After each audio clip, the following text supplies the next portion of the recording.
11 ans, Alpha n'a pas réveillé cette histoire de Air Guinée. Pendant 11 ans, Alpha n'a pas réveillé cette histoire de Air Guinée contre Cellou Dalein Diallo.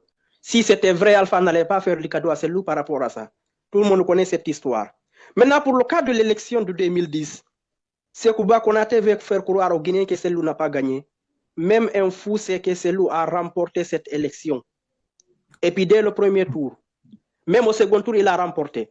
Il y a même des témoignages qu'on ne peut pas aujourd'hui nier qui ont attesté que Sekouba Konaté a juste donné le pouvoir à Alpha parce que Alpha Condé était un de ses parents de la Haute-Guinée. Permettez-moi de lire ce témoignage. Ce témoignage date du 17 août 2017. Où exactement? Dans un district de la sous-préfecture, dans le district de Sana.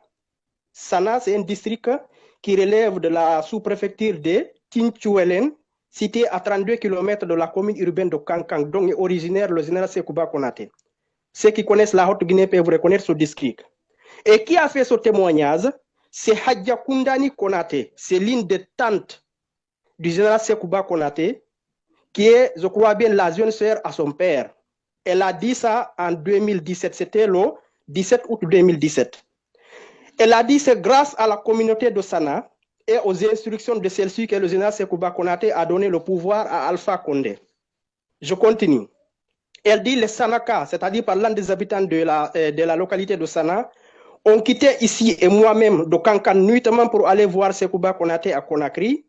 Après 3 jours, j'ai rencontré Sekouba Konaté et je lui ai parlé. Il m'a dit ceci: Tante, je suis derrière vous. S'il plaît à Dieu, je ne donnerai le pouvoir qu'à Alpha Condé. Tout le monde connaît le pouvoir. Mais si tu donnes de l'or à quelqu'un qu'il croit que c'est du bronze, il faut s'en remettre à Dieu. Nous sommes aujourd'hui dans un profond regret en parlant d'Alpha Condé vers la fin de son intervention. Ce témoignage a été diffusé en 2017 par des médias. Je vais citer même un média qui c'est Guinée News qui a diffusé ce témoignage. Que Sekouba Konaté fasse une sortie médiatique pour démentir ce que sa tante a dit ici.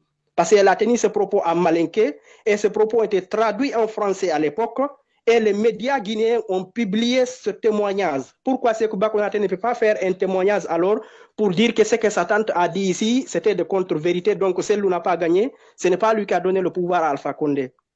Ensuite, un autre élément que beaucoup peut-être ont oublié, je vais juste rappeler ça pour terminer.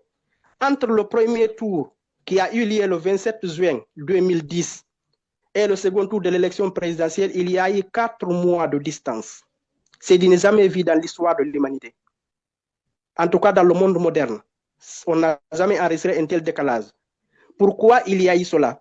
Après la proclamation des résultats du premier tour, Ben Sekou Silla, qui était le président de la CENI, est décédé. Beaucoup de choses ont été dites sur son décès à Paris. Je pense qu'une enquête mérite d'être ouverte à ce niveau. Pour situer les responsabilités, certainement. Après, c'est Luceni Camara qui a été placé de force à la tête de la CENI par la bénédiction de Sekouba Konaté. Quand Sekouba Konaté a compris une chose, si on allait au second tour, 2 semaines après le premier tour, conformément aux dispositions de la Constitution à l'époque, Alpha Condé n'avait aucune chance de passer. Il dit qu'il faut mettre quelqu'un qui va tripatouiller le fichier électoral. Il faut trouver d'autres stratégies. Parmi les stratégies qu'ils ont trouvées, il faut chasser les militants de Cellou des préfectures de la Haute-Guinée.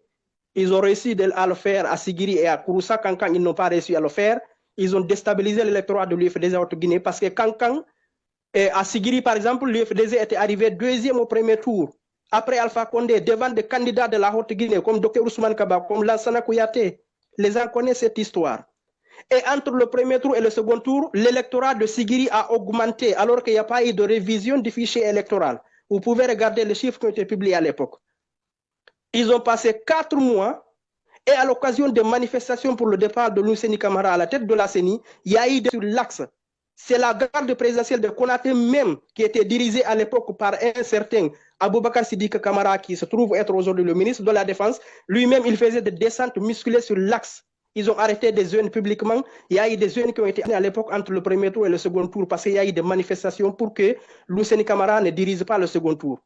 C'est à la suite de ces manifestations que le général malien Toumani Sangaré est venu et tout le monde connaît la suite, comment ils ont manigancé pour que le pouvoir revienne à Alpha Condé. Je pense que Sekouba Konaté, comme le grand frère Saliouba l'a dit, c'est une coquille vide. Tout ce qu'il dit qu'il a comme révélation, il n'en a rien à dire. C'est les Guinéens qui ont des révélations sur lui. Si tous ceux qui connaissent l'histoire de 2010, de la transition de 2010 parlent, Sekouba Konaté ne va pas oser ouvrir sa bouche pour parler. Il ne le fera pas. Peut-être comme des voix ont commencé encore à se lever, j'attends encore certains qui étaient auprès de lui, qui connaissent comment les choses ont été organisées en 2010. Quand ces gens-là vont s'exprimer, vous allez voir si Sekouba Konaté va encore parler. Mais j'attends vivement qu'il sorte une seule fois pour faire une déclaration, dire que ce que sa tante a dit dans ce témoignage que je viens de lire ici n'était pas vrai. Le même Sekouba Konaté, en 2015, c'est le même qui a osé, c'était à Manhattan, aux États-Unis, chez vous là-bas, il a osé ouvrir sa bouche pour demander un mandat de 7 ans pour Alpha Condé. Je vais lire les propos qu'il avait tenus à l'époque. Il dit pour son second mandat, le président Alpha Condé a posé les bases. Il nous appartient à présent de nous battre pour consolider ses acquis. Je vais vous dire une vérité. Tout le monde sait que 5 ans, ce n'est pas grand-chose. La constitution guinéenne a été signée par des hommes. Il n'y a pas eu de référendum. Alors, vous devez encore vous battre pour qu'il y ait un référendum sur la constitution afin qu'on obtienne un mandat de 7 ans. Si on tente une quelconque révision de la constitution, toutes les voies seront ouvertes. C'est lui qui a encouragé le 3e mandat. Il a encouragé un mandat de 7 ans pour Alpha Condé. Et en 2018, le même encore est sorti pour faire semblant qu'il n'est plus d'accord avec Alpha, qu'il ne soutient pas Alpha dans ce qu'Alpha fait. Voilà ce qu'on appelle le symbole de l'incohérence. Et on comprend aujourd'hui sa souffrance. Il souffre d'une crise financière. Il n'a pas d'argent. Il cherche à avoir de l'argent avec le CNRD. Chaque fois quand il avait besoin de l'argent avec Alpha, il faisait encore des sorties fracassantes comme ça, dire qu'il va déposer des listes à la CPI, dire qu'il va faire ceci, qu'il va faire cela. S'il y a un raté dans le processus du 28 septembre 2009, c'est le fait que cet homme ne soit pas, comment on appelle ça, inculpé et présenté à la barre. C'est là-bas où j'ai compris que le procès n'allait pas aboutir à grand-chose.